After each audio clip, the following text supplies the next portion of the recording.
हादरनि रादाबाव नायगिरि गासैखौबो बरायो। दिनैनि भिडिअनि टपिकआनो जाबाय G7 सामिट। जों मिथिगौ एनडिएनि सरकारखौ दाफिनबाय होनना। नरेन्द्र मदिया खनसेयैनो पन्डित जवाहरलाल नेहरूनि उनाव फिन खेबथामनि थाखाय समायखिरा लाबाय होननानै।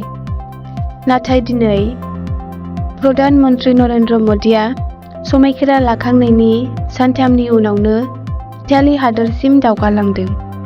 गाहाय मन्त्री मदिनि दावगानायनि जाहोनानो जाबाय G7नि सन्मेलन एबा मिटिंआव बाहागो लाहैनाय।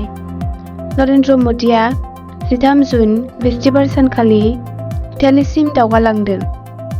G7नि सन्मेलना 13 जुननिफ्रायनो जागायजेनदोंमोन।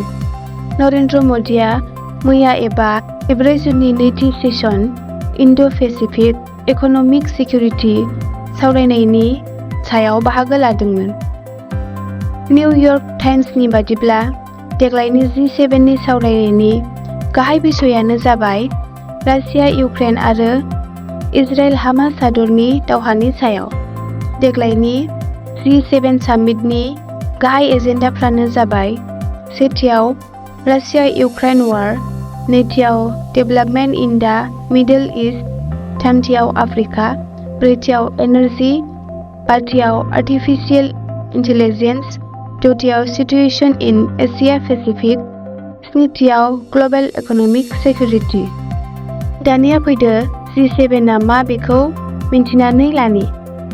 G7आ जाबाय बुहुमनि 7था डेभेलप इकनमि हादरनि मोनसे सरकारि एबा इन्टारगभार्नमेन्टेल अर्गानाइजेसन।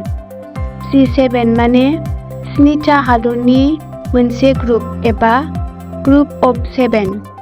बे संस्थान एबा आफादखौ 1975 मायथाइयाव गायसननाय जादोंमोन। बे 7था हादरनि मुंफोरानो जाबाय सेथियाव कानाडा, नैथियाव फ्रान्स, थामथियाव जार्मानि, ब्रैथियाव इटाली, बाथियाव इउनाइटेड किंडम, दथियाव जापान, स्निथियाव इउनाइटेड स्टेट्स। G7 एबा ग्रुप अफ 7नि गाहाय थांखियानो जाबाय एनार्जि पलिसि, इन्टारनेशनेल सिकिउरिटि आरो ग्लबेल इकनमिक कन्ट्रलनि सायाव सावरायनाय। G7 एबा ग्रुप अफ 7नि लिस्टआव नायोब्ला जों इन्डियानि नामखौ नुनो मोना।